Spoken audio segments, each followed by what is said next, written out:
Hello, and welcome to the Comic Conspiracy, episode number 92 for the week of January 21st, 2013.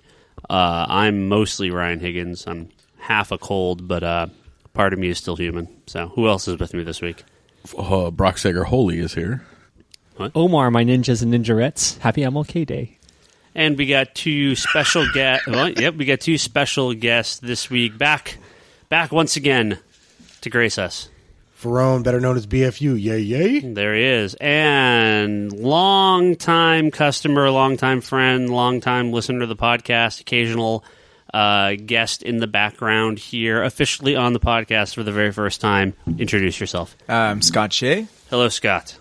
Now, Scott, I have known you as long as I've been here at this store, this is the 20th year of the store's 20 years. And you've been here since almost the day it opened. Almost the day, within about a year. Okay, yeah, because I started shopping here the day we moved here, which was about 6 months after it opened. So we've been here probably about the same amount of time. And I knew you when I was just a customer, just because you hung out at the store and you knew all the guys that worked here, and so we go way back. Way back. Now back to when you were a skinny goth, trench coat wearing. Back when I was a teenager, not an old man. And if I'm an old man, what does that make you? Because you're that would make me significantly older than you. So you have a great secret origin for comic books, which we're going to talk about right now, and also one of the most impressive collections I've ever seen. Actually, Brock's actually seen most of it because he went through it. I've gone through a third of it. He always got mad at me. Look, I have a sorting, collecting issue. You like buying, you just don't like sorting, right? I just don't like sorting. They're sorted in order of what month I got them in, or what week. They just go get read and go right back in the box. And one day Brock came to me and asked me.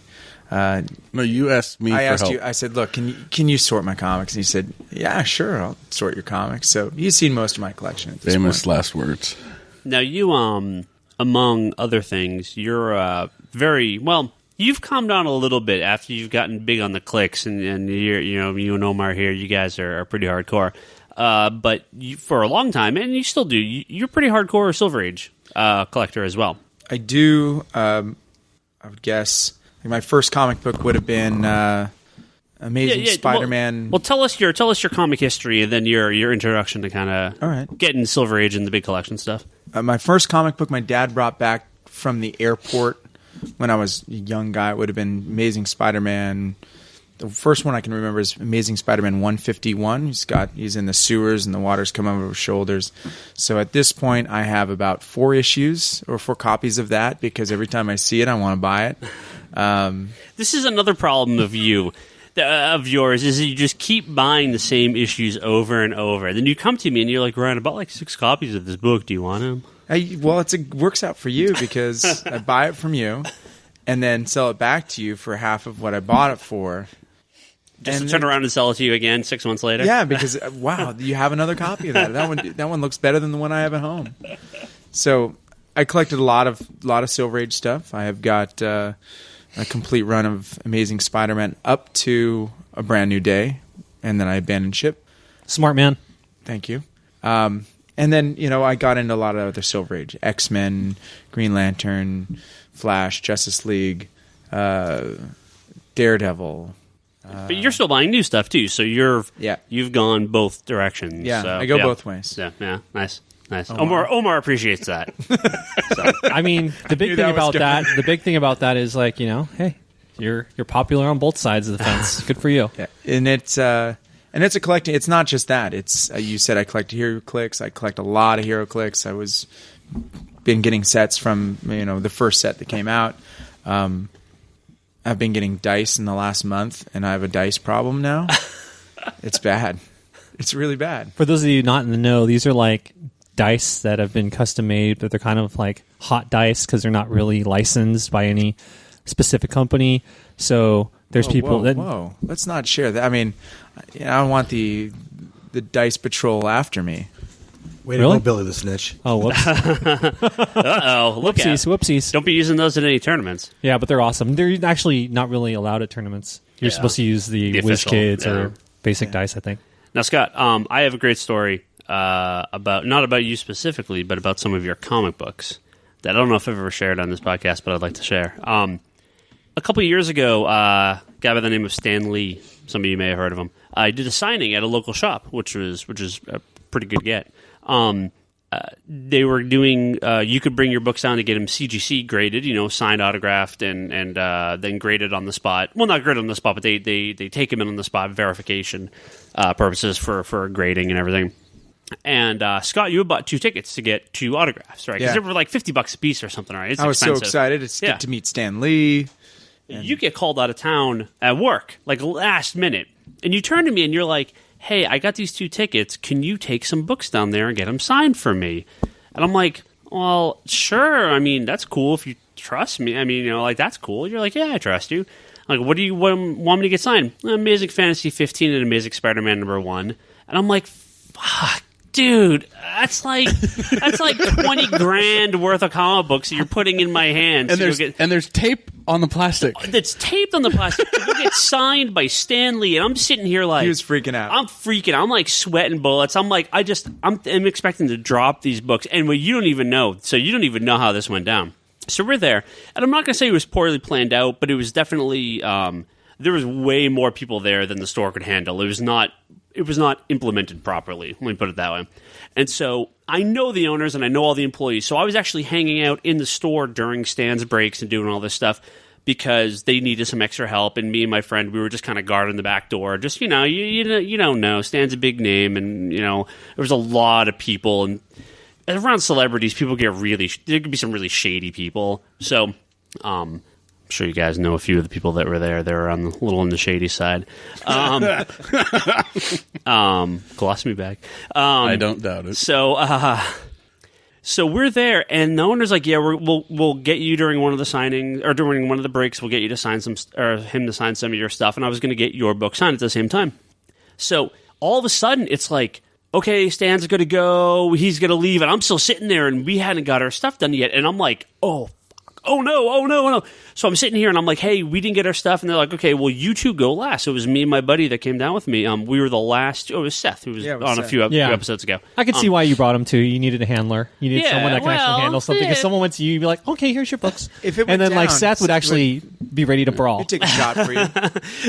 So we're standing there. So we just jump in the very end of the line. And Stan signs Amazing Fantasy 15s like he signs a receipt at McDonald's, like he signs, over the deed to his house, like he signs, like nothing. Like he's just like, his hand is just moving constantly for like 2 hours, and you just put something under it, and it's just like zip, zip, zip. Like he doesn't know. Could you be careful with that zip? He doesn't know what he's signing. He doesn't care. He's seen it all 1,000 times, and I'm sitting here sweating. I got Scott's books. I'm freaking out. How many drips of your sweat dropped on the book? Well, and I'm sitting here. I'm fumbling to get these. I'm fumbling to get these books out of the bags and boards. I'm like freaking out. It was not good times. Not good times. But I got the books graded. You got them back. They're signed. CGC'd. Everything. Yeah, it was good. awesome. So there you go. I got my Fantastic Four hardcover signed. So. You didn't get mine signed. It was like. It was not going to happen. Come on, bro, really? I had a small stack. You on the hierarchy? You on the priority list? You weren't there. I had stacks of books for some people, and I just it wasn't going to happen. Like I thought I was going to get like my own 5-minute meet and greet. Sit down. I need to get my fisting Spider-Man signed before Did you say Stan goes. Fisting? I don't know. You got problems, son. You got problems. No, the fisting of Spider-Man. Dude, issue 215. And what's so funny is I still heard fisting. I don't know. Oh, he said fisting. That's what he said. Yeah, fisting. Sandman literally fists Spider-Man. This will be the cover art for this episode. Yeah. Wow. So Stan, he was signing anything, right? And people were bringing in the dumbest thing. Like why would you spend $50? Here's NFL Super Pro, because he'll sign anything that's Marvel, right? Because his name is on every single Marvel comic ever published. So he's like, here's fucking NFL Super Pro. Here's like some Spider-Man Halloween mask that's like 99 cents at the dollar store. Like and these tickets are $50 a piece. Yeah. And he was signing some dumb shit. Now, people were bringing some really honestly cool stuff, but there was a lot of stuff where I was like, why in God? Like, oh, I'm just going to grab this off the rack randomly to have you sign. Like, what's the point? It's really bizarre. Did he sign anybody's chest? think he signed a guy's arm. That's not- like to get tattooed, but no, That's not what he was asking, by the way. Audience. We're cool. no women. No, not that I noticed. Well, not that I saw. I don't think women particularly go to this shop. I mean, a few might, but They're thinking Stanley's hot. Definitely don't go to that shop, but there's a shitload of women that go to Isotope. Yeah, We were there for the Jeff Johns signing, and we saw a few fucking chicks get their titties signed. Stanley's not a. Well, maybe. I mean, I thought he had a running tally going with Mick Jagger. Yeah. Stan might have this Hugh Hefner thing going on. Just put him in some PJs and be good to go. So that's my story with Scott's books. Well, Scott, it's good to have you on. Thank you. We got a whole bunch of random. So there's been like no big comic news in the last handful of weeks, really, I guess, and I don't know. There's like not just a lot going on. So we've been doing a lot of questions. We've been doing a lot of Twitter questions. So hopefully it's still enjoyable. We do random picks today or what? Fuck that. As we get closer to con season, there'll obviously be more news and more announcements and stuff. Until then, though, we got a bunch of questions here, and I'll start with this one, which actually it's kind of appropriate to what we're talking about. It's from Nick. He says, hey, Ryan and Posse. He says, why is it you only ever talk about DC and Marvel? There are so many amazing independent comics that you could discuss on the podcast. Peace in the Middle East. Regards, Nick. Damn. Well, I am up for Peace in the Middle East. I don't know if two mics just shut off. I don't know if he's coming we don't have anything to talk about. I don't know if he's coming from the Middle East here or not. But I think we talk a little bit about indie stuff. I think it's rare that there's quote-unquote big news with indie books. It's like, okay, cool. Brian K. Vaughan's launching Saga. That was a year ago that got announced. So that's big news. And there's books to come out, but for myself, my reading of most indie books these days have been limited, a lot of it due to format, because of I don't read a lot of graphic novels and trades, so I don't usually read a lot of indie stuff when they're in like a graphic novel format. And as far as the single issues, I read a lot of Image stuff. I mean, I think we've talked about a fair amount of them on here. Talked about, we've discussed Saga a few times. Bryce is a huge fan. I mean, me and Brock have talked about Peter Panzerfaust, I think, in the past. That's a good book. Image has got a lot of new books coming out. A lot of the licensed stuff like Star Wars and Buffy and Transformers. I mean, we've discussed a lot of that in the past. So I think it's just we just don't read as much as maybe some other podcasts. So that's just why we talk about it. I think Creator and Heroes. Brock, you've been big. I've really enjoyed it. Canceled after the last. Yeah. No, I mean, I think it's just it's most of our pull lists are DC, Marvel heavy, and then like there is independent, but it fills such a small amount every month on our pull list that we talk about it rarely. It's like Valiant's been doing great with all their titles. Yeah, we've talked about Valiant a lot. Yeah, we brought up a lot of those small little things, but I mean, if people are like looking for us to talk about Fly. I'm not going to talk about that. No one's asking us to talk about Fly, but I'm sure people want us to talk about some new Fantagraphics and the new Love and Rocket stuff, and I just don't read it, so I just don't have anything to say about it. So I wish I had more time to read more indie books, but Marvel and DC themselves are a pretty full-time job. So, but con season, whenever there's big announcements, well, you're looking forward to that Jupiter's Children. Well, it's renamed. I'm looking forward to half of that.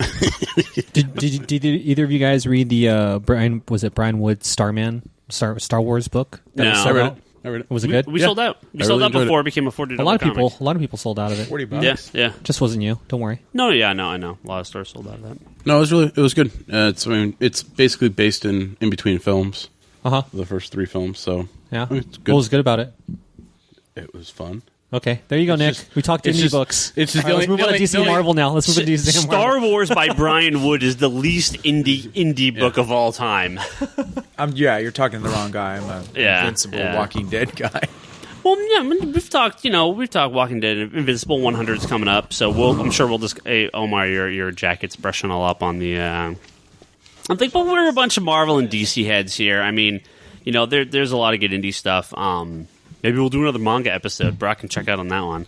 Actually, Manhattan Project is a solid book. I know it's one of those books that you bulked within the Image books. Sure. By the best writer in the industry, Jonathan Hickman. Well, Image is just not Jeff Johns. Destroying everyone right now when it comes to creativity and just imagination and the different types of book they come out with. I mean, my Image numbers are 10 times what they were a few years ago. Like, there's no question. I mean, a lot of Fatale and Saga have a lot to do with that, and Walking Dead. But there's a lot of good books coming out from Image, so Well, I think it's because a lot of the independent companies have their licensed material. Like IDW has their licenses, and Boom has their licenses, and Dynamite has their licenses. Well, Dynamite's all licensed, but when we're talking independent books, that's generally not what people are talking about. They want more of this kind of indie quote unquote slice of life stuff, and I just unfortunately just don't read enough of it, so I don't have an answer for that.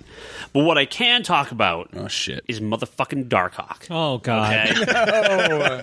Does he still have a heart murmur? As long as you want to talk, about Speedball with Darkhawk, let's go. I can talk about Speedball all day long. I don't remember that you. Now I'm turning my mic off. Podcast, you had said something to us, Chris, about this. It's about him having like a heart problem. I don't remember this at all. But if I remember Darkhawk correctly, he's the dude in the black armor. Yeah, little crystal in his crystal, chest. Yeah, got the little wings like the little silver hawks. Yeah. Like, looks like a silver hawk. He looks just like a silver hawk. Like they kicked him out. Like you're out. He's the dark Silverhawk. Yeah, he's the dark Silverhawk, right? He hasn't been. I remember back in the '90s, his fatal flaw was he had a heart problem.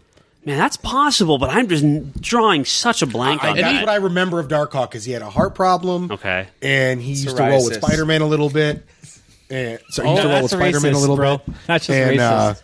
I don't know. I remember him having a serious heart murmur, and that's all I remember about Darkhawk. That and he sucked. Well, the most important thing about Darkhawk is issue 4, panel 1. The most important thing about Darkhawk is that a young boy growing up in Massachusetts by the name of Ryan Higgins. Who the fuck is that guy? The first comic he read was Darkhawk number 4, and it led to this The life. first panel is a crotch shot. It is. It's pretty great, actually. But it led to this life of podcasting and Dark and everything. But Darkhawks, he's shown up again occasionally. He's a former New Warrior, but he showed up again in all the Annihilation stuff with Nova, and then he recently showed up in Avengers Arena. One of the most hated books, actually, on the internet right now is Avengers Arena. I don't know if any of you guys have read this. I have not, so please inform me. I do read it. Arcade. You remember Arcade? Yep. Great Amazing. 80s X-Men villain. He's Absolutely. awesome. He basically takes all the teenagers in the Marvel Universe, well, a bunch of Wait, them. hold on. All of basically the crappy heroes. Everyone, everybody.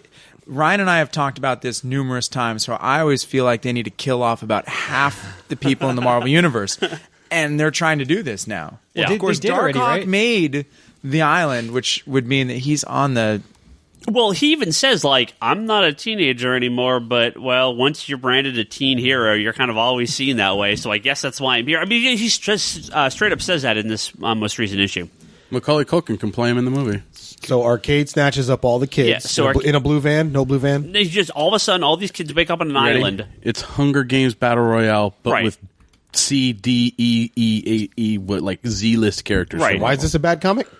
Exactly. Well, Explain I this don't to know me why this is people the are bad. hating That it. just seems like a great idea. That seems like Let's it get should rid be of some really D good. and E listers, Well, but it's and we'll have Crawling. fun. It's crawling. a lot of people hate it because it's like, oh, here comes random death for no reason of some actual okay characters, because there's a handful of the Runaways are in there, and some of the kids from Avengers Academy are in there. Darkhawk, clearly some characters that some people have some fondness for. There's a bunch of random new characters they made up, and so the counter is, well, you're taking characters that people like and killing them for literally no reason. To sell comics. Well, but then there's no reason in the book for these characters to die other than Arcade's random murderous plot. But then you're taking brand new characters that haven't existed anymore, so no one cares about these characters. So if you kill them, who's going to care? Anyway, internet people hate this book because it's death and blah blah blah, and it should be Internet light and fun. people Well, pretty much hate everything except they hate everything for Hawkeye. This so. could be, if written properly and if built properly, which I love my Marvel, but it doesn't always happen. Read Deathmatch. It could build Arcade into an actual cared about villain if done properly. Sure. I don't think it's going to go there. I read it and I've somewhat enjoyed it for the last 3 issues or so, Yeah. but I just don't trust that they're going to be able to come through. Well, a lot of people think it's actually like bullshit. Like it's going to be some virtual reality fake out thing at the end. Yeah, because a lot of times that's what Arcade would do. And Mojo would do. It's like, it's not real. It's all in your head. well, why would they think Marvel would ever do that? Yeah. So, in this most recent issue of Avengers Arena, at the very end, Darkhawk, Chris Powell, gets the amulet ripped out of him. That basically means he's dead. They don't actually show the little blinking health bar go down to 0 in the issue, which is how they show when people die. But Really? You pretty much can't once that's out of him, Health bar. Think like Captain Marvel, like the Marvel Captain Marvel, where like Rick Jones of the Negabands, like they bang him, they switch bodies. So this Darkhawk basically switches bodies with Kris when he dies, or when he becomes Darkhawk, and so you're basically just killed the host and you're dead. So he's gone. So they rip that thing out of him and he's gone. Who did it? So, random crap in Avengers Arena. I don't remember who it was. It was like, I don't think you actually see who it is. You don't. Did a tear drop Me? from a young man named I would Ryan think Higgins? Possibly. anger boiled rather than Anger dropped. boiled. Well, so there's an interview with I think this is the editor. Who is this? I don't remember who this is. Yeah, one of the guys. I'm gonna ask some guy at Marvel. I don't know who the fuck this is. Here goes the rant. He says, it says, we understand one of the characters, this is on Comic Book Resources, we understand one of the characters, this new arc will feature Darkhawk, which is interesting given that Kris Powell apparently appeared to be severely injured or dead at the end of Avengers Arena number 3. Oh, by a mechanical monstrosity prowling murder world. What can you tell us about Darkhawk's role in the upcoming story, yada, yada, yada. And it says, despite the amulet being ripped from Kris Powell in issue 3, Darkhawk will appear in present-day scenes in upcoming issues. And they say Kris Powell. So they just killed Kris Powell. Now someone else is going to get the Darkhawk amulet and become the new Darkhawk. I bet she's going to be black. Because I'll buy that shit. That's just lying. It's like Darkhawk, like Darth Vader. We both know he's fucking black. Darth Vader, no fucking old white man. I don't want to sit next to you right now. Why? I really just don't. Is this your Mallrats moment? Is this your Chasing Amy moment? Is it? So does Darkhawk have an arch nemesis? Lighthawk. There's a couple, but what was it? Steelworks? Was that the? Steelworks What about was the one. last storyline when there was like 10 Darkhawks? Do you remember Well, that? there's when like they a were whole like there's a Annihilation? bunch a of whole them. Darkhawks, Yeah. Because So. my thinking was Marvel's been like switching so the arch nemesis takes over the place of the hero lately. Oh, Cap and, Right? and Cap Spider-Man. Aaron Zola, and- Spider-Man, and Doc Ock. So maybe Darkhawk's arch nemesis could be. Pinkhawk can just swap over. Did you really say Captain America's enemy was named Ariella? No, Aram Zola. Armin Zola. Armin Zola. Gorgonzola. I could see where he would get Areola though. He's too in. He's pretty close to being an Areola in the last As issue. he gazes into Chris's eyes. So I'm just saying, I wonder if they're just gonna Yeah. maybe it's like Reverse Day for Marvel Universe this year, and we'll just swap villains with heroes, Maybe. and that's what we're gonna do. Well, we got an email about this, kind of, which is from Julian. He said, hey, it's been a while, but I have a quick question for Ryan and a follow-up for everyone else. I've been reading Avengers Arena because of Darkhawk, but his portrayal in issue 3 made it clear that I missed something in his history. I know he's popped up here and there, but any of those appearances collected in trade, and if so, which are important ones to seek out? Well, if you're looking for Kris Powell, OG Darkhawk, who now is probably dead, there's only like one collection, which is the Darkhawk Classics trade that just came out recently, which I'm sure is already out of print because 3 people bought it and 2 of them shop at the store. So me and Toby. He was in some of the Avengers. He was in some of the Annihilation. War of Kings. He was a War King of Realm of Kings, right? Just Is it just War King? It's just War of Kings. I thought he was in both. No, because Okay. Realm of Kings established the Inhumans and right, and then the War of Kings is where he came in and he was supposed to be the assassin. And- That was the Darkhawks. That's where they There was a were, bunch of yeah. Dark- That was a good storyline. So Both I would suggest fantastic picking books. that up.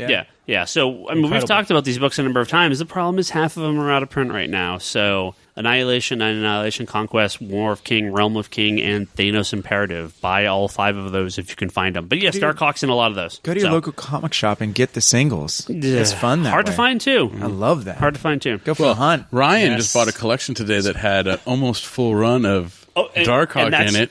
Right. So almost a full run, so I don't have to get my originals bound. I can get this new run bound. I just need a couple crossovers. I and didn't I'm even good. know he had annuals. I'm good. Yeah, hell yeah, man. Everyone had annuals back Back in then. the day, Marvel used to hand out annuals pretty. Oh, I know, but I haven't seen them because those issues like rarely trickle in. It's because they sold out. Darkhawk was so more of a popular. Midwest thing. You had to be in the Midwest. This is true. Well, Darkhawk was on the West Coast Avengers towards the end of the run, so there you go. Great. The brown coats. So Julian continues, and this is for everyone. He says, Avengers Arena will make a perfect 12 or 24 issue story. I feel the same way about Talon, a book that is a set goal. Talon is hunting the remaining owls, and should probably end after that. Would you guys prefer to have Marvel and DC plan out certain titles and have them have a set ending, kind of like a long limited series? Seems like Marvel already does this, but with the sudden stops and reboots. And to me, it would work better if certain books were planned to be X number of issues from the outset. What do you guys think? I assume that Avengers Arena was a set number. I just assumed it was not if they didn't have it in the beginning, you figured they changed it to like 4 of 6. issues. Or, yeah. It seems crazy that they would pitch that as an ongoing title. Yeah. I mean, even though, look, I like myself some arcade, and I think Bryce, if he was here, would back me up on that. Mm-hmm. But more than 12 issues? Yeah, I don't think so. Yeah. But Marvel's... I don't mind limited series. I mean, as long as they're like Talon. If Talon goes for 12 issues, cool. I'll be fine with it. Set goal, set beginning, set end. We can pop up later, and have a mini series or something. But certain characters can carry actual ongoings where other characters can't. So it's maybe nice to have limited runs on the characters that necessarily can't. The problem you run into a lot with Marvel and DC is Marvel especially had a lot of miniseries, and they just didn't sell. Pitch them as an ongoing. I think you get more people to read them, even if they are never intended to run more than 12, 18 issues. Yeah, I think you always have to have a plan. It seems sometimes that they lack planning. Like, all right, we're going to do this. This is how it's going to end. Oh, wait, the book's really taking off. All right, well, now let's how how kind of Lost on TV went? Like, it's supposed to be like a one-season thing, and then it turned into like 5. It was not supposed to be 6 seasons. Yeah. So it seems like some of the books fall into that trap where they sell hot for, a couple months, and then, oh, well, now we need you to write 10 more stories when it wasn't planned that way. And then the book turns out to be really, really bad. So, Marvel's trying their 9th attempt at a Defenders book in the last 12 years coming up soon. And it's like, how long do you really think this book is going to last? So the last one lasted, what, 8 issues? And if it didn't last in the 70s and 80s, it's not going to last now. Well, it did then.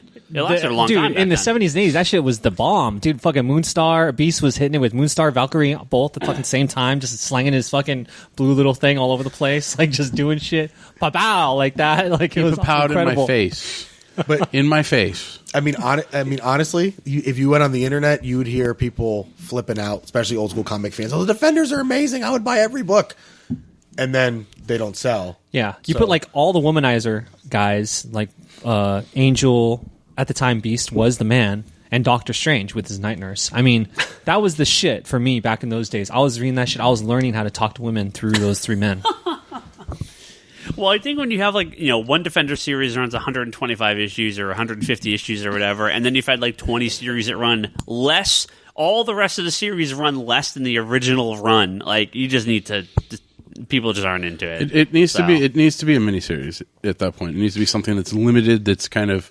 But that's what I'm assuming. I'm assuming it is pitched as this is going to be a 12-issue mini, but we're just not going to put miniseries on it because then no one will buy it. But Brian, don't you think, especially Marvel, don't you think many of the storylines they come up with for these miniseries probably could be incorporated as good story arcs in current comic continuity with whatever title most of these characters are in? I mean, that's how it should be.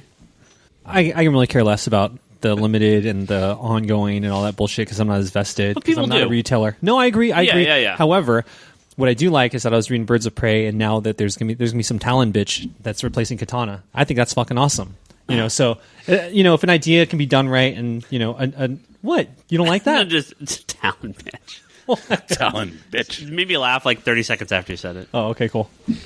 Yeah, I mean, if a cool idea can be done right, and you can have a character still exist, maybe not the original one. I mean, how many fucking Talons were there? There was fucking 20 of them, 30 of them. They all died. I mean, they're all made to die, right? There was a lot of Talons. I mean, there's a couple minis I bought. I bought the Fear Itself stuff with Valkyrie and Sin. I think I bought every issue of that. Fearless, yeah. I think I bought every issue of that, even though I knew it was going to come to an end eventually. Brave man. Well, basically, it wasn't that. You know what? I don't think it was that bad either. It wasn't that bad. This new Defender series basically is, if I'm not mistaken, kind of a sequel to that. It's a lot of the same characters that's in that, so maybe you like it. First of all, it was not that bad of a book. You just full of hate in your heart. No, you don't like a chick with a red bald head and a wife beater on. This is what $3.99 denial is. I really don't.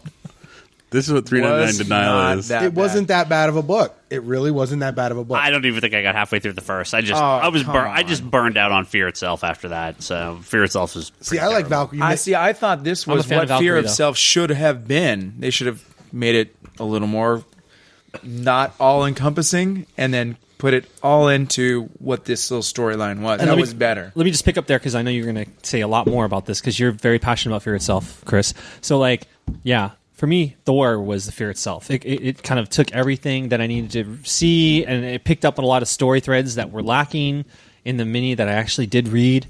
I tried to forget about it. Yeah, Thor made the book make sense. I only have been a proponent of 2 parts of Fear itself. The Fearless miniseries afterwards, and the Hulk vs. Dracula. And everyone at the table that's read Hulk vs. Dracula, raise your hand. Yeah, I think I ordered like 3 copies of that. I didn't even know there was such thing. I probably would have got that. So no one's table read Hulk vs. Dracula, but yet you scoff at me. So I'm being scoffed at without even having read. So you were one of only 3 people that read it in the world. Hulk vs. Dracula the 3 issues. Was I'd say pick it up, give it a shot. It's a fun read. The vampires in the book, not the Hulk as the fear. That doesn't really matter. It's the vampires in the book. What they do with Dracula and his Kabul, and have them all modernized with Uzis, and they're like their own little country. It's actually really, really cool. It sounds cool. I think after the X-Men vampire arc, people got burned. Well, after a lot of X-Men stuff, people get burned because there's so much of it. All right, got a question here from Eduardo. It's 2 questions. First one's for everyone. Second one, we're just going to aim this directly at Omar. Let's do this first one first. Okay. It says, hey guys, great everything. Thank you. 2 questions. I use Collectors with a Z, which I've heard good things about, to catalog my comic library. What do you guys use, or is there a better way?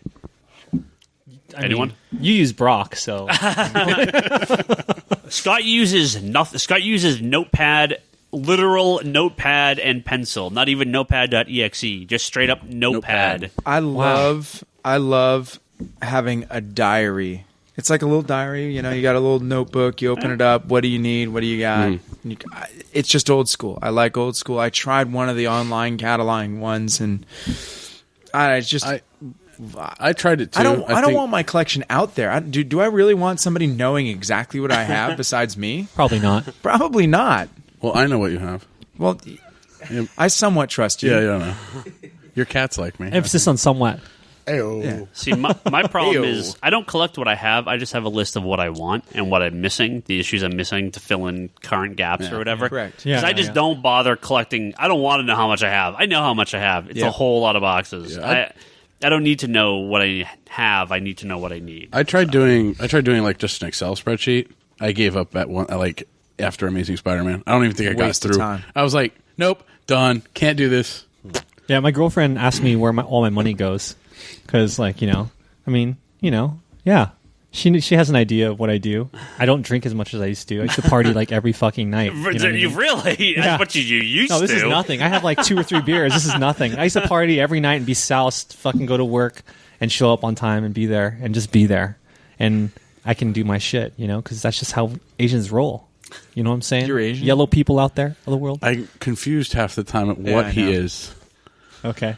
Anyways, yeah, but I do have to agree. Don't put your shit out there. Don't do any of those online catalogs. You can't trust the source. You can't trust these companies. And I would suggest cataloging what you need. Exactly. That's the way I do. I do the same way Ryan does it. Enjoy your collection. Yeah, that's the same thing I do. I mean, I have it for my binding and I have it for my my stuff that I'm actually collecting. But I do find that cataloging, at least with Excel, like what you have graphic novel wise, isn't bad. So, because you don't have as many, and it's like it helps it when you go to the store. Some people probably do. The comic book store, and you're like, oh, look, do I need this? Oh shit, I do. Let me pick this up. So, versus rebuying a trade over and over again. So, my elite filing system is buy comic, read comic, put comic away, later on buy graphic novel. When I'm sure I have the graphic novel that equals the comics, when people bring their kids around or say, oh, my kids are into comics or I have a nephew into comics, I then give them a pile of comics to give to them. That's cool. Oh, that's really cool. Instead of just hoarding all of it. Yeah. I'm a reader, so I look at it like renting a movie. Yeah. Nice. Same thing as renting a movie to me. But the graphic novels, we keep on bookshelves. Awesome. And bookshelves of graphic novels. Well, your fiance does have an expensive appetite for those. Fucking $400 a week. That ain't no joke, son. Yeah. Les definitely gets down on the graphic novels. Nice. All right, Omar. We're just going to give this to you. What's up? Keep it PG-13, okay? Really? Is this Eduardo still? Ask him. It automatically becomes XXX. Keep it PG-13. Not even. What are you talking about? Could have at least got an NC-17. Okay. What is the sexiest monthly comic out right now? And top 3. The sexiest. Well, see, okay, so the thing about it is, already, I stay away from the indies just because I fear that I might just spend too much time there. You know, I'm already satiated, you know, on the daily through YouPorn. Thank you so much, the creator of that company. Pornhub. Pornhub is pretty good too. It is. And you know what? It doesn't like split out. Hey, listen, for those of you that are still rocking it old school on your PCs, buy an iPad. You don't get shit. You don't get extra windows that pop up. You're good to go. Okay? So take care of that. The iPad mini is the best way to deal with it because you just put it right on your pillow. You won't even know it's there. You just wake up right behind. Boom. Anyways, so like DC Marvel. Are you really talking about that right now? Without a doubt. Is it Eduardo? Is this still you, Eduardo? Yep. This is Eduardo. You're a brave man for first asking that question, and I respect you with all my heart. I would say Catwoman. You got to jump on that. Actually, the book has gotten a lot better. Anna Senti, in the first issue, I was really having struggles comparing Winnick and Nascenti, and it's really tough. Nascenti's fabulous. They got this new artist that is not quite on the level of Gilliam March, who, by the way, is one of my favorite artists ever. He was actually taken from Playboy in Spain, and he came over here and started rocking comics and shit. He's one of the illest, most fucking the way he does women, incomparable. You can't fucking. There's no one else that does. Can we watch does that on like him. YouPorn? And what you want to do if you want to really see what his work is like, I think there's a book that it's a hardcover, right? It's called Girls. Yeah, fucking incredible. You pick that up if you can find it somewhere. Top 3, I don't know, man. Amanda Connor's Power Girl, very vivacious and lively and sexy, and also the writing is fantastic by her. I'm not sure if they're still hanging out, but you're talking the Emmy Kami book, Amanda Connor and World's Finest. No, not World's Finest. No, I'm talking about Power Girl and Power Girl when it was just Power Girl. So are we talking about current? I think he's asking current stuff. Current stuff, just current stuff. Yeah, not World's Finest. No, definitely not. Besides Catwoman and DC, I don't know. I mean, I read Birds of Prey, but it's not really that sexy. It's more about girl power. I want to shave my head off and fucking strap up and shoot people, which is fun and all, but it's not really that sexy. Marvel, are there any sexy Marvel books? Not really, right? I mean, I look at Hope and I think that she's probably a little perky, but that's like weird for me to even be thinking that, right? Right. Right. You got problems. Like, serious. You're just now realizing this? Wait a minute. You need a hug. Frank Cho, Savage Wolverine. Yeah. I did flip through a few of those pages. We got Shanna, baby. She's back in the business, and I'm happy about that. This is totally not even a Wolverine book, is it? It's just another reason for Frank Cho to draw Shanna. Yes, and I appreciate that. Thank you, Frank. There you go. What about all those Milo Manara variant covers that Marvel's coming out with? Do those count? I mean, are we talking about what is it? Which books are they? Like a lot of them. He's doing variant covers for like all these different Marvel books. I'll keep my eye out for that. Nice. Yeah. I'm sure we'll get some in. Yeah. Thank you. All right. What do we? Let's see if I can find some more here. Yes, please. Let's move on from Omar's sexy comics. Hey, it's better than your fucking talk about gays and SF, bro. It's a little bit more connected. At least I'm living that shit. You're just trying to fucking fill You're in living the blanks. gays in San Francisco? Well, whatever. All right. He's living watching comic books. I thought I watched the porn. Here's a question from a Marvel fan looking to get in some DC stuff. Okay. Oh, cool. It's called DC Love. This is from Mike. This is from last month. He says, I have emails going back like to the start of the podcast. Yeah, so I'll get to some of these one day. He says, the main thing I like about the Marvel Universe is the shared themes like Dark Reign make it all the titles feel connected and part of the Marvel Universe. DC comics always feel disconnected to me, like each character pretty much exists on their own and in their own universe. For all it's worth, The Flash could be a boom book and it wouldn't make a difference, so while I like the characters as a whole, I could care less about the universe. Are there any titles past or present that you could suggest to showcase the universe as a whole, or would it possibly make me care a bit more about the universe? Mike, are you kidding? I'm a Marvel fan, and Dark Reign is shit. Well, no. I'm not.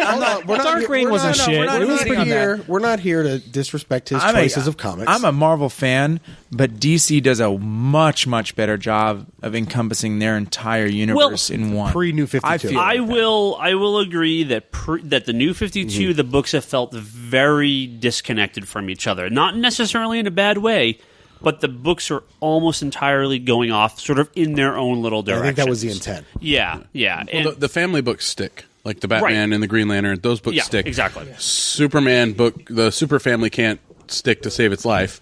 If you want good arcs, I mean, most of the recent Crisis stuff pretty much stuck together. Yeah, that's the stuff that brought me over the edge. The big for universes DC was the big Identity crossovers. Crisis, Infinite Crisis, right? Fantastic. The War of the Light stuff all interconnects with each other. 52. That I read Villains United. I thought that was fantastic. my gosh. that was so awesome.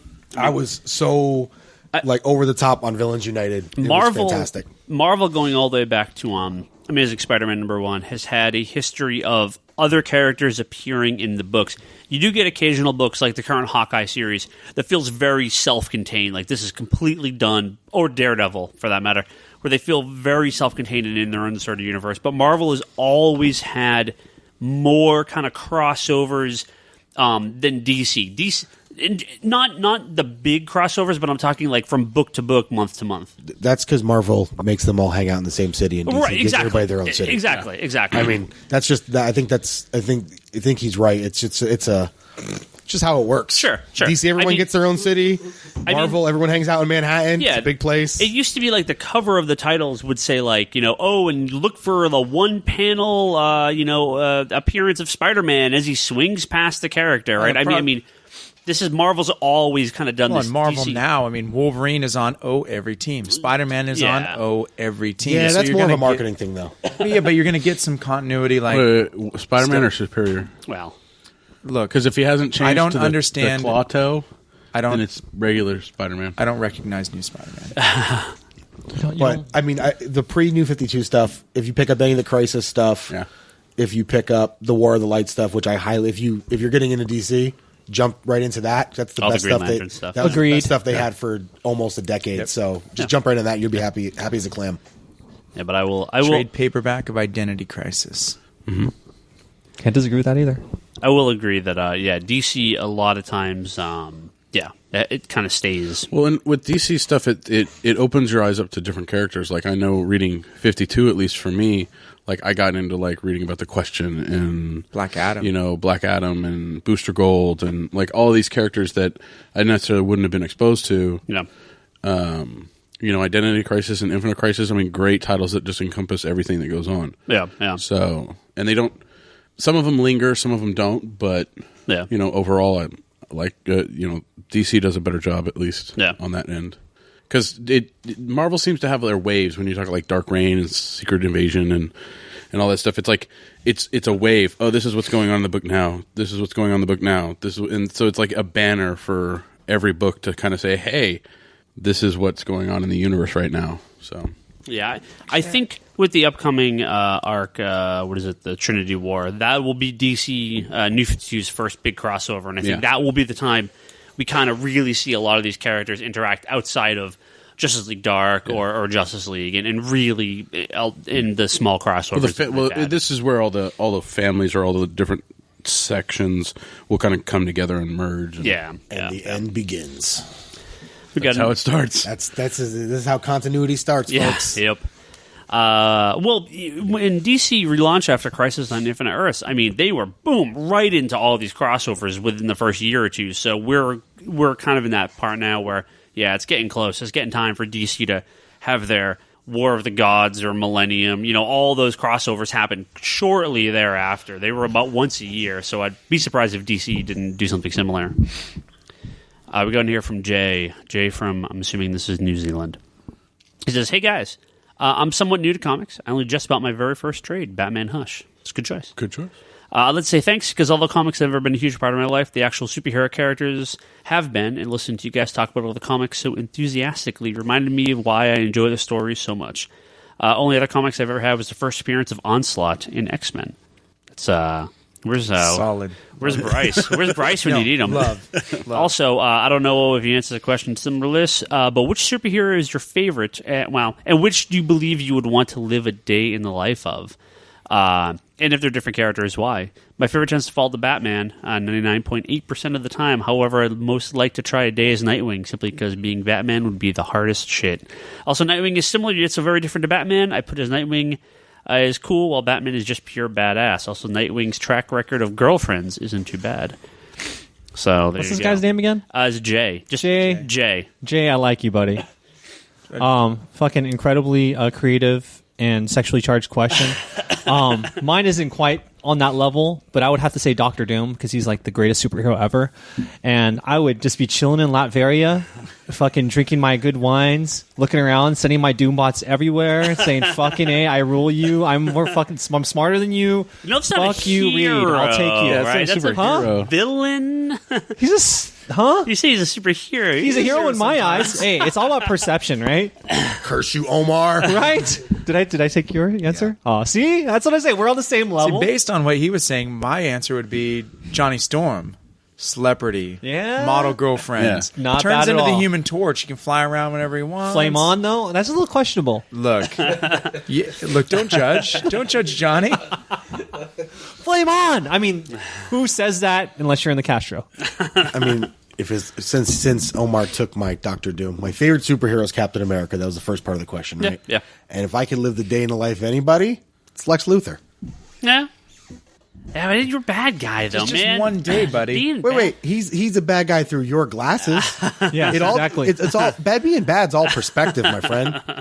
I mean, He's got the greatest superpower anybody can have. The Money. same superpower. Yeah, it's the best Money. superpower you have. yeah. I mean, Batman's got Superman superpower, has too. no money. Superman, at the end of the day, he's walking around and he can't even fucking buy himself a cheesesteak on the corner for fucking Lois, you know? That's true. If Lex Luthor bought the place where Clark Kent worked, he could fire him, and then he'd have Guys, to one not pay his super day. rent. One day, Johnny Storm. No, Lex Luthor. What are you going to do in one day that Johnny couldn't do in one day? Really?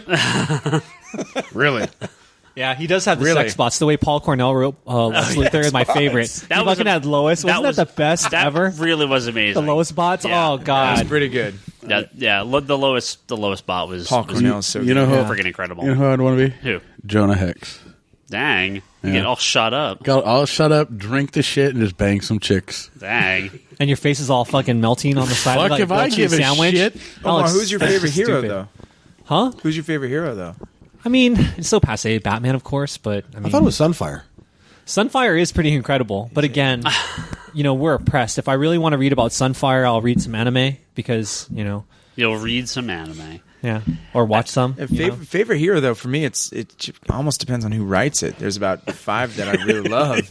but I'd like to be this person during Brewmaker's run. I'd like to be this person Iron during Fist during Johns's run. Brubaker's run is awesome. He is pretty. He's pretty. It was ill. I agree. amazing. Yeah. Danny Rand. Are you talking about Danny Rand? Or are you talking about Danny Orson? Rand. What is it? The other guy? No, the Danny dude Rand. that actually had Danny the Rand. guns. that he There's shot out of him. Danny Rand. That was sick too. See, I think one of my favorite characters is also one I'd like to be for just a day because just the Flash. Just imagine what you can get done in a day. Like my entire life, not like that. My entire life is nothing but Just watch the movie Click. yeah. My That'll- entire life is nothing but being like 6 months behind on everything and not enough time to do shit. One day I could read all my comics, I could read all my trades, I could read all my books, I could like catch up on a bunch of shows. I could like, okay, now I'm caught up. Then, Done. Then Excellent. 6 months down the line, you'd have to be the Flash again. But at least I could be caught up. At least I could be caught up now. Okay. For one day. I can finish. I can be caught up for once in my life. Yes, for once, just for once. And just put everything on like 128 speed, fast forward, just burn through everything I've wanted Take to a watch. picture at the end of the day. Done. Yeah. I've read it all. I've done it all. Because, like, that's my fear. My fear is dying before I've read, like, every comic, seen every movie, played every video game. So I'm like, I'm trying to cram everything in. And I'm like, I got to get through it all, man. You know, Ryan on his deathbed's going to be like, I'm not going to see Batman 15. I don't know, bro. You should, honestly, you should spend a little bit more time with the living things in front of you. I mean, Nico, beautiful little puppy. I love my dog. Your girlfriend. I mean, I love her too. Yeah. Yeah. Rosebud. Yeah. No, I'm like if you guys That's ever some see Red Citizen Kane Dwarf, shit right there. Death comes up to him, he knees him right in the balls, and he just runs off. Like I'm done, dude. Like not until I'm ready. Okay. I was afraid of dying before Lost finished. Okay, I'm like, I swear to God, if I die before I get to see the finale of Lost, no. And then after you saw me and Death are having it out. Okay, and then after you saw Lost, you wanted to kill yourself because Lost wasn't on anymore. No, well, that's true. But then it was like, okay, now if I die before the third Batman movie, deep depression. if I die before the third Batman movie comes out, we're gonna have words. Okay. Not to derail the whole situation, I started watching Lost like the first 2 seasons. Oh, don't get me started. And Am I missing the greatest thing ever? Because I watched it and I'm like, it just seems like there's a bunch of dudes in the room passing the bong, like, and then they just making random crap up. There's a little bit of that. I haven't watched it yet. It's on Netflix. But overall, I love it. Do you love Damon Lindelof? I do. I love Damon Lindelof on Twitter because he's really hilarious and very self-deprecating, and he always makes fun of himself, and he always makes fun of like the end of Lost. It's really funny. It's a guy is he doing Walking Dead too now? No, he's got some new show coming up. Was he on the Walking Dead after show? Yes, he was. He was on the Talking Dead. He was very good show on I the stopped Talking watching. Dead. Yeah. Really? Walking Dead? Yeah. What? Yeah. Wow. After the first 2 seasons. This season is pretty fucking badass. Yeah, so. they're in the prison. I get it. Yeah. I think it's because I looked at Wikipedia once about Walking Dead because I never read the comic. Okay. So, and then I found You out how it haven't read ended. the comic? No. You should read the That's comic. why I watched the TV show. You should read the comic. No, I'm cool. I did that with Watchmen, and I was sorely disappointed. You won't be Watchmen with is Walking really Dead. hard to read. That's what everyone kept telling me with Watchmen. They're like, no, you got to read the comic. I'm like, well, but the movie kind of sucked. Read the comic. It was, and I was like, Maybe I'm just not that at far advanced of a person. Meh. There's too many words in the comic for you. At Watchmen. Possibly. There is a novel in that comic book. There's pages I can say, and for those of you comic fans out there, I read The Watchmen, and there were some pages that I just didn't read. Skip. There are too many words on this page, and I'm tired. Go read Moby Dick. Can't skip those. Yeah, I mean, if I want a novel, I'll go buy a novel. Yeah. I think a lot of people read comics because they don't want to read a book. All right, we got a question here from Liam, who's asking a question because of Christmas is coming up. So let me. Nice, Ryan. Yeah. Way to fucking refresh your questions, asshole. 2013, baby.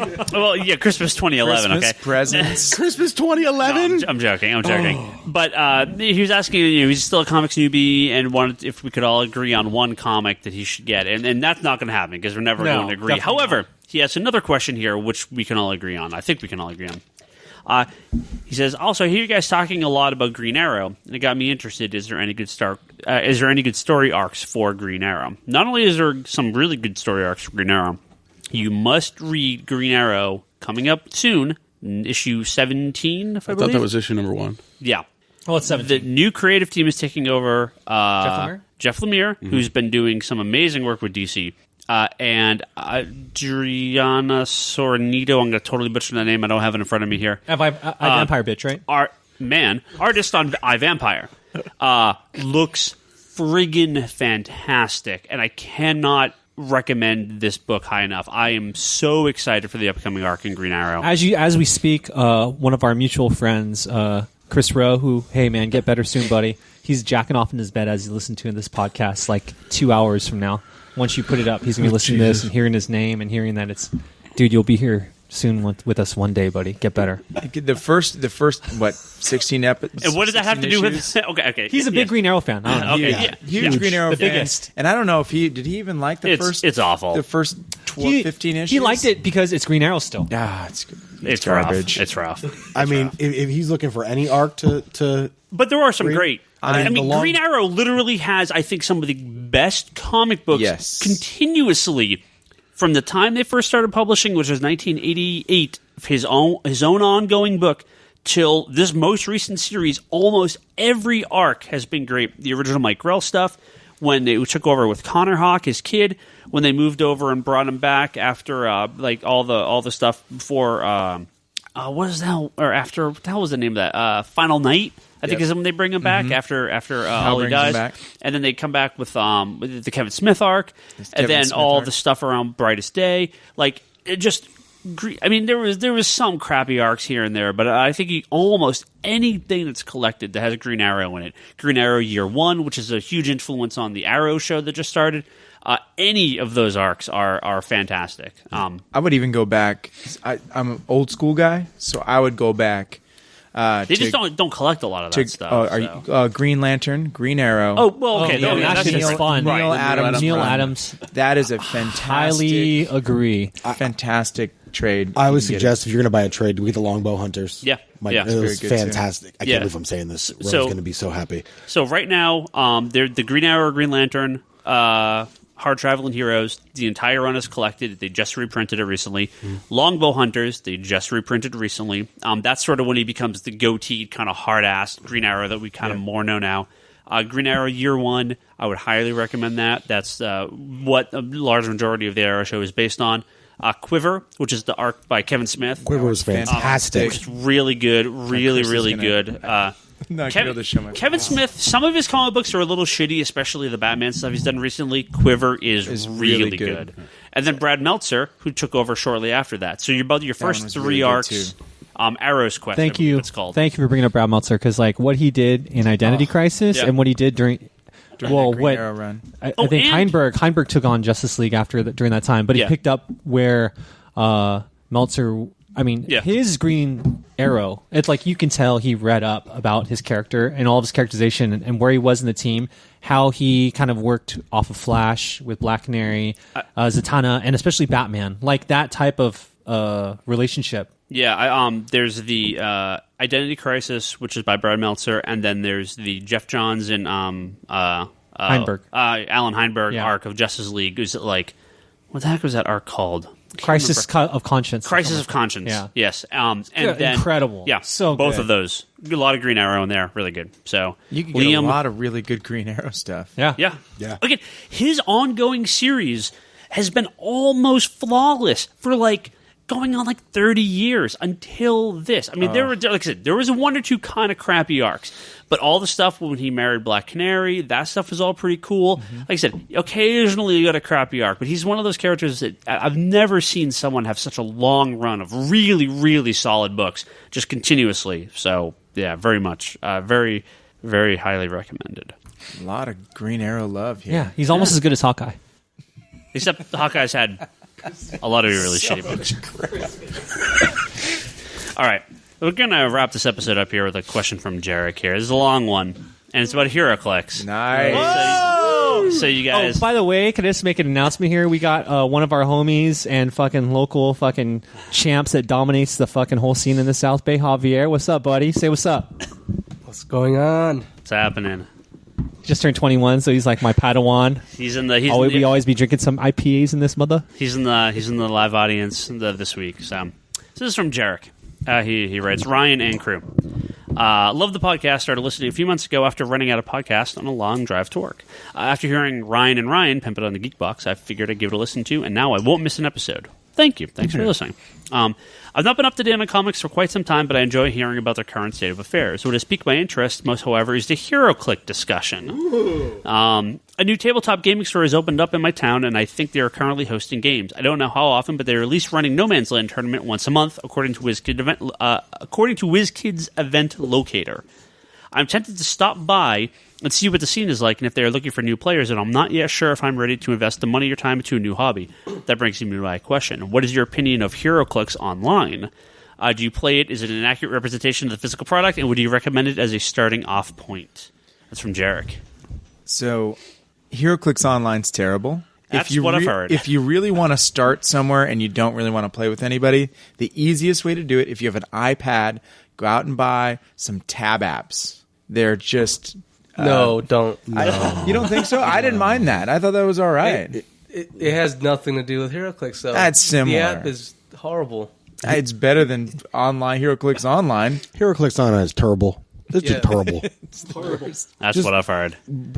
Just go over there, see if they have a new guy night, or if you have a couple people that can teach you how to play, maybe loan you some pieces. I mean, if not, just grab like one of the starters and like a friend. Yeah. Have at it with that. Now, Omar. Now you here, you've been running our Hero. Whoa, you've been running our HeroClix stuff here for a while now. Almost a party foul. Yes.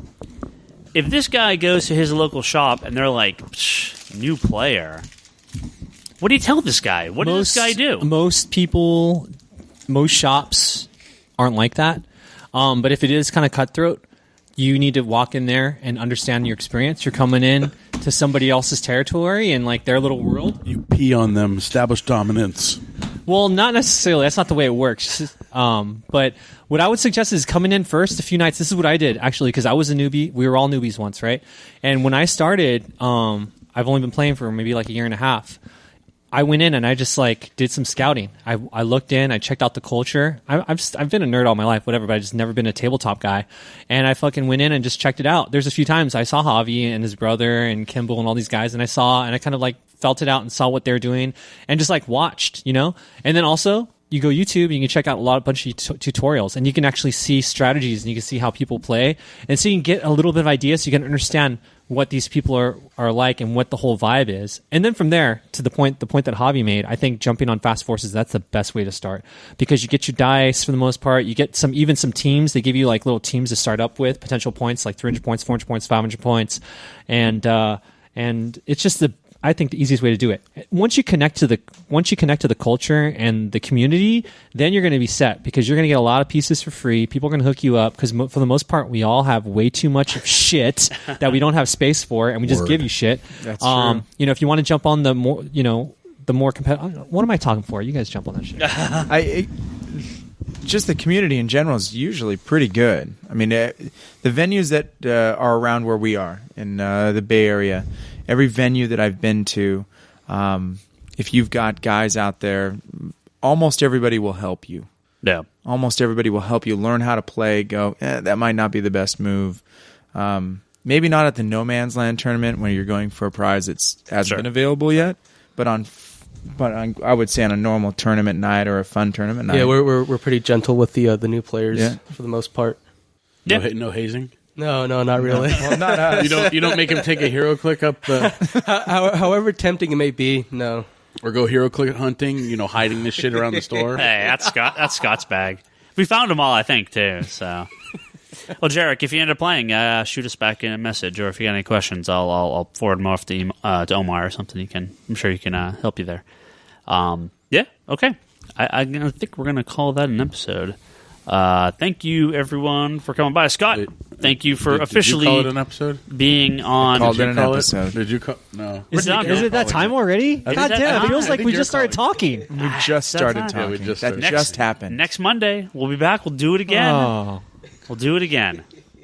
So thank you, everyone, for coming by. And like I said, Scott, thank you for now officially being on the podcast. Chris, thank you for coming back. Loved it. Yep. We'll have, I'm sure, all you guys back on sometime. Chris is addicted. Toby's still going to be gone. He's been working on the Comedy Button videos and a few other things, if you're a fan of that. So those will be up soon. He's been kind of cutting a lot of his side stuff off. So actually get some work done for once. Good job, Toby. Get that done. It was a funny video. So we'll catch everyone next week. In the meantime, if you want to listen to this episode again or any of our other episodes, you can go to www.geekbox.net or comicsconspiracy.biz. We're on there. You can go. Maybe some changes coming to the site soon, so look for that. What site? Our site? No, the Geekbox site. Some new stuff coming. Are you allowed to tease that yet? Maybe, sure. I don't know. I don't know what I'm teasing. No one tells me anything. Just did. That just happened. That just happened. Ryan Scott is going to throw a fucking fit. No, well, we've already we made some changes to the form already. We've taken all the episode, put them in one thread now, so there's not like Who's multiple the more threads. powerful, Ryan. There's not. Oh, it's me. There's not multiple thread. Hey, man, I run the location we've recorded the episodes in. Okay. Yes, you do. So, you sound just like Marshall right now. So I say it's me. That's all me. But while I blab here for a second, because I'm trying to pull something up I need to read. What? No, go ahead. You go ahead and blab it up, and I'm going to pimp my own shit. Hey, if you're in the Bay Area, come on by and compete in our Friday Night Clicks. And we're going to have our year-end event in March 8th. Circle that in your calendar and fly down. Jarek, is that his name? Yeah. Jarek, come by. We're going to have fun. Yeah, it'd be good. Well, it'd be nice. Or if you want to stop in on Wednesdays over to Fremont and come over to Heroes and Dice. Oh, just get it from the store? Check us out at heroesanddice.com. Yeah. Yeah.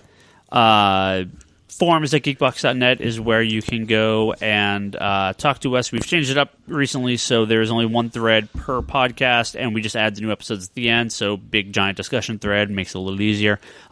What we're supposed to read here is the Geekbox is running a number of surveys for listener demographic and all that stuff for all the different shows for advertising purposes and yada, yada, yada. We're finally getting some stuff going, finally. Maybe we'll make some money off We're this going to have T-shirts? Oh, God, hopefully, maybe. Are you going to have T-shirts? Maybe. Why have you never had T-shirts for this because shop? I bring it up to him, and I'm like, I can do it. And he's like, no, I need the design. Like 7 years ago, I'm like, I'm going to make a real logo. That was like 7 years ago. It's actually closer than you think.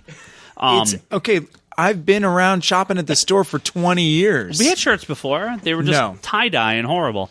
They were tie-dye. Yeah, they were tie-dye. I tried to block that out. Hey, we've only been around 6 months. We got Heroes and Dice has a logo. Yeah, we're working on it. Okay, we're working on it. They just don't have a T-shirt. Yeah, I would get your T-shirt. We're working on it. So, many of these, there should be 4 or 5 of these popping up pretty soon. But for ours, there are 2 links you can go to fill out this survey. We are going to choose one winner randomly from the end and offer you a trade paperback up to $24.99 that's currently in print of your choosing for free. If you do not have a trade you particularly want or care for, or you just want something, we'll pick something we all like and we'll send it to you. The address is www.geekbox.net/comic survey. If that was not loading earlier today, so if for some reason that is still not loading, you just got to go to tinyurl.com/comic conspiracy survey. That will also Can work. I participate in this? Sure. You can't win anything, but sure. I'm in. I won that. You know what's funny? I won that John's dinner thing when we had the signing, but I couldn't go. Did you really? Yeah. I don't remember that. So either tinyurl.com/comic conspiracy survey or geekbox.net/comic survey. And I will put this on Twitter. What is this survey Maybe on for? Facebook. It's for advertisement stuff, listener demographic. Go fill it up. But we are going to pick a winner randomly out of there. So we'll send you some free We won't swag. share your information. Oh, yeah. No sharing information, blah, blah, blah. We'll just this lift your is credit not for card that. and- This is just for weird advertising crap. It's just for demographic stuff. Don't worry about it. It's not anything weird. I'm going to go in there filled out as an old man, like 92. Well, that wouldn't help us. So don't do that. If you want to follow us, we're all on Twitter, or most of us on Twitter. I'm Ryan Higgins, Ryan. Brock Sager. Comics Antikine is Omar. Toby XI is Toby. Insanity and Chaos is Charlie. Oh, yeah, Charlie's not here this week, by the way. I think Sorry. I know that by now. Larson Bryce is Bryce Larson. You guys do any of the Twitter stuff? The store on Twitter? Scott, you on No Twitter? way. No? At KRONE. Oh, yeah, Crone. That's right. All right. No way. No, Scott, you're not tweeting? You're not don't wanna tweeting? I'm not tweeting. You don't want to follow Dan Slott and listen to him butcher Spider-Man?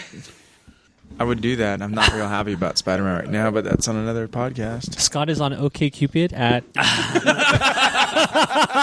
Plentyoffish.com. Or you can find him at Scotty McGillicuddy. Farmers Only. Have you seen that Farmers Only one? Farmers Only? Nice. Digital.comicsconspiracy.biz. That's where you can buy your digital comics. The Comic Conspiracy at geekbox.net. That's our email address. You can talk to us on the contact form. Brock's pimping. He wants to pimp conspiratorbrock.com. That's his blog. I make 20 cents a month off that. It is fucker. all sorts of random crap. Go give Brock your half a penny. I go to your website So every 6 months. once a decade. Yeah. So all right, we're done. We'll catch everyone next week.